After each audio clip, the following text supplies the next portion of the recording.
প্রার্থিতা প্রত্যাহারের সময় শেষ হচ্ছে আজ। কুমিল্লা ২ আসনে হোমনা ও তিতাস, ইসি নির্ধারিত সীমানা অনুযায়ী নির্বাচন। এবং রাজশাহীতে অনুষ্ঠিত হলো শীতের পিঠায় রোদ পোহানো উৎসব।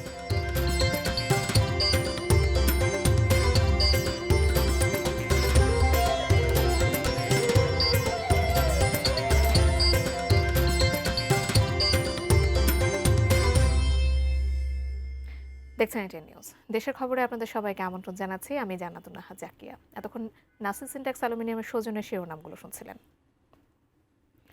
বিস্তারিত জানাবো। শুরুতে বেলামের সৌজন্যে জাতীয় নির্বাচন ও গণভোটের খবর।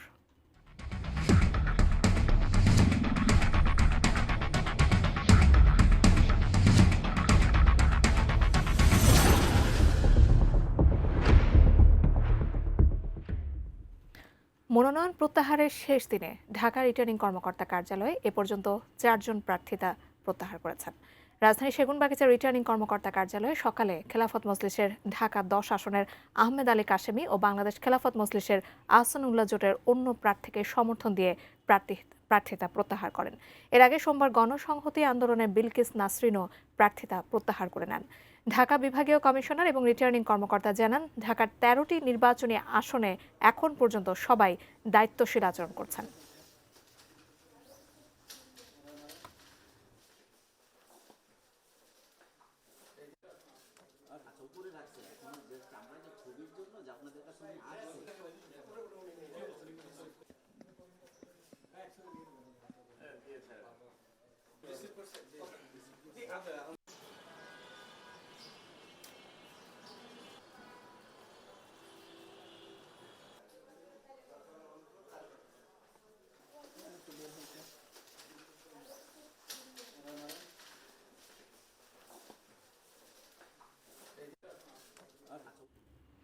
কুমিল্লা 2 আসনে ইসি যে সীমানা পুনর্নির্ধারণ করেছিল, সেই তিতাস ও হোমনা উপজেলা নিয়ে গঠিত সীমানা বহাল রেখেছেন আপিল বিভাগ।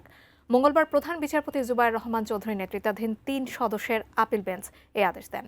এর আগে গত 8 জানুয়ারি কুমিল্লা 2 আসনের সীমানা পরিবর্তন সংক্রান্ত নির্বাচন কমিশনের গেজেটটি অবৈধ ঘোষণা করেন হাইকোর্ট। একই সঙ্গে আসনটির সীমানা আগের অবস্থায় ফিরিয়ে আনার নির্দেশ দিয়েছিলেন আদালত। পরে সেই রায়ের বিরুদ্ধে আপিল বিভাগে আবেদন করা হয়। আইনজীবীরা জানান, আগে কুমিল্লা 2 আসনে মেঘনা ও তিতাস উপজেলা ছিল, এখন তাতে যুক্ত হয়েছে হোমনা। আর মেঘনাকে সরিয়ে নেওয়া হয়েছে কুমিল্লা 1 আসনে। কুমিল্লা 2 আসন এখন গঠিত হয়েছে হোমনা ও তিতাস উপজেলা নিয়ে। এই আদেশের ফলে ইসি নির্ধারিত সীমানা অনুযায়ী নির্বাচন হবে।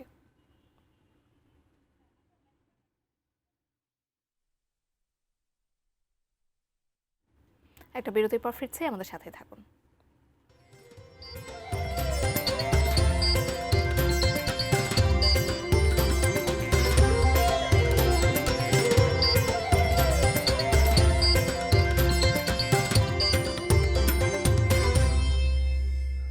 আপনারা দেখছেন দেশের খবর। দর্শক, সাবেক প্রধানমন্ত্রী বেগম খালেদা জিয়ার রুহের মাগফিরাত কামনায় কড়াইল বস্তিবাসীর আয়োজনে দোয়া মাহফিলে প্রধান অতিথি হিসেবে বক্তব্য রাখছেন বিএনপি চেয়ারম্যান তারেক রহমান।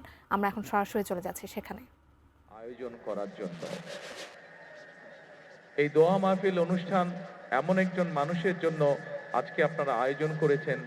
এই মানুষটি যখন জীবিত ছিলেন, উনি সকল সময় চেষ্টা করেছেন কিভাবে বাংলাদেশের মানুষকে উন্নয়ন করা যায়, কিভাবে দেশের উন্নয়ন করা যায়, কিভাবে বাংলাদেশের মানুষের বিপদে আপসে পাশে দাঁড়ানো যায়। এখানে আজকে আমার সামনে বহু মা বোনেরা বসে আছেন। আপনাদের নিশ্চয়ই মনে আছে, সবার কম বেশি সকলের মনে আছে, এখানে বহু মুরব্বী উপস্থিত আছেন যে খালেদা জিয়া যখন দেশের দায়িত্বে ছিলেন সেই সময় কিন্তু ওনার সময় প্রথম মা বোনদের শিক্ষা ব্যবস্থা ক্লাস 1 থেকে ইন্টারমিডিয়েট পর্যন্ত মা বোনদের শিক্ষা ব্যবস্থা বিনামূল্যে করা হয়েছিল। মনে আছে আপনাদের মা বোনেরা? মনে আছে। একইভাবে নিশ্চয়ই এখানে অনেক মুরব্বী আছেন, এখানে যারা আছেন, আমারও যেরকম গ্রামে একটি বসত ভিটা আছে, ঠিক আপনাদেরও সবারই কারো না কারো আত্মীয় স্বজন, পরিবার পরিজন গ্রামে রয়েছেন, কৃষি কাজের সাথে জড়িত আছেন। আপনাদের মনে আছে শহীদ রাষ্ট্রপতি জিয়াউর রহমান যখন জীবিত ছিলেন, উনি যখন দেশ পরিচালনা করেছেন, সেই সময় আমরা দেখেছি কিভাবে উনি খাল খনন করেছিলেন, সেই খাল দিয়ে পানি এসেছিল এবং সেচ ব্যবস্থা সহ বিভিন্ন উপকার মানুষ পেয়েছিল সেই খাল খননের মাধ্যমে। আমরা দেখেছি যে কিভাবে সেই সময় বিভিন্ন ভাবে ব্যবস্থা গ্রহণের মাধ্যমে চাল, ডাল, তেল সহ নিত্য প্রয়োজনীয় জিনিসপত্রের দাম সেই সময় কিভাবে চেষ্টা করা হয়েছিল কম রাখার জন্য, যাতে করে সাধারণ মানুষ, আপনাদের মতন সাধারণ মানুষ যারা আছেন, তারা যেন ভালোভাবে থাকতে পারেন। প্রিয় কড়াইলবাসী, আমার সামনে উপস্থিত প্রিয় মুরব্বীবর্গ, আজকে আপনারা এখানে দোয়ার অনুষ্ঠানের আয়োজন করেছেন। একটু পরে নিশ্চয়ই মৌলানা সাহেব এখানে দোয়া করবেন শহীদ রাষ্ট্রপতি জিয়াউর রহমানের জন্য, দেশনেত্রী বেগম খালেদা জিয়ার জন্য সহ আমাদের স্বাধীনতা যুদ্ধে যারা শহীদ হয়েছেন, আমাদের 24-এর আন্দোলনে যারা শহীদ হয়েছে, আহত হয়েছে, সহ বিভিন্ন সময় গণতন্ত্রের আন্দোলনে যারা শহীদ হয়েছে, কিছুদিন আগে এইখানে আগুন লেগে যারা ক্ষতিগ্রস্ত হয়েছেন, যারা মারা গিয়েছেন, সকলের জন্য ইনশাল্লাহ আমরা হাত তুলে আল্লাহর দরবারে দোয়া করব। কিন্তু এই দোয়া শুরু হওয়ার আগে আমি আপনাদের সামনে দু একটি কথা বলতে চাই। আমি শহীদ রাষ্ট্রপতি জিয়াউর রহমানের ছেলে। আমি এখানে কোনো ডিস্টার্ব হচ্ছে একটা। কেউ মাইকে কথা বলছে, ডিস্টার্ব হচ্ছে। আমি শহীদ রাষ্ট্রপতি জিয়াউর রহমানের ছেলে। এখানে অনেক মুরব্বী আছেন যারা শহীদ রাষ্ট্রপতি জিয়াউর রহমানকে দেখেছেন। আমি দেশনেত্রী খালেদা জিয়ার সন্তান। আমি আমার দলের একজন কর্মী। আজকে আমরা এখানে হাজির হয়েছি এই দোয়া অনুষ্ঠানে, কিন্তু যেহেতু আমরা রাজনীতি করি, আমাদের রাজনীতিটা কাদের জন্য? আমাদের রাজনীতিটা হচ্ছে আপনাদের মতন সাধারণ মানুষ যারা আপনারা আছেন, আপনাদের জন্য। কিভাবে আপনাদের অবস্থান, আপনাদের জীবনযাত্রা, আপনাদের দৈনন্দিন জীবন কিভাবে একটু ভালো হতে পারে, সেটাই হচ্ছে আমাদের কাজ, সেটি হচ্ছে আমাদের লক্ষ্য, সেটাই হচ্ছে আমাদের উদ্দেশ্য।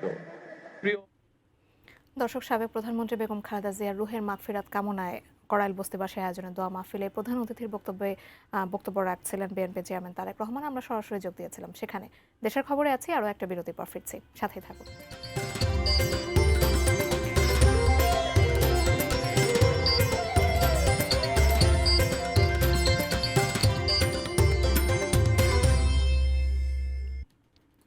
বিরতির পর আরও একবার আমন্ত্রণ জানাচ্ছি দেশের খবরে। দর্শক, আগামী 22 জানুয়ারি বৃহস্পতিবার সিলেটে সফরে যাচ্ছেন বিএনপি চেয়ারম্যান তারেক রহমান। আলিয়া মাদ্রাসা মাঠের জনসভায় বক্তব্য রাখবেন তিনি। হযরত শাহজালাল রাদিয়াল্লাহু আনহু ও শাহপরান রাদিয়াল্লাহু আনহুর মাজার জিয়ারতের মাধ্যমে শুরু করবেন নির্বাচনী প্রচার। সিলেট বিএনপির প্রস্তুতি জানাতে যুক্ত হচ্ছেন সিলেট প্রতিনিধি কামরুল ইসলাম মাহি। মাহি, এই জনসভাকে কেন্দ্র করে এবং প্রস্তুতি কেমন দেখতে পাচ্ছেন নিশ্চয় জানাবেন। ঘিরে কিন্তু নেতাকর্মীদের মধ্যে উচ্ছ্বাস উদ্দীপনা বিরাজ করছে এবং গত কয়েকদিন ধরেই আমরা দেখেছি যে তারেক রহমান সিলেটে আসবেন এমন খবর পাওয়ার পরেই কিন্তু স্থানীয় বিএনপি কিন্তু নানা রকমের প্রস্তুতি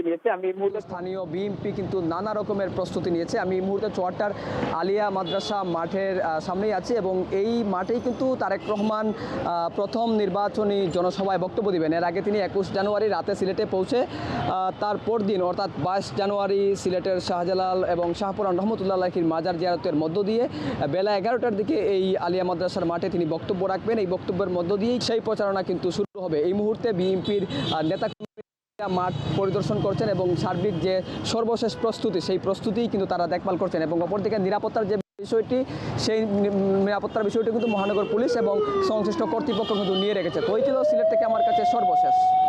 মাহি, ধন্যবাদ আপনাকে। কামরুল ইসলাম মাহি আমাদের সঙ্গে সিলেট থেকে সংযুক্ত হয়েছিলেন। এ ছিল দেশের খবরে, সাথে থাকার জন্য ধন্যবাদ সবাইকে।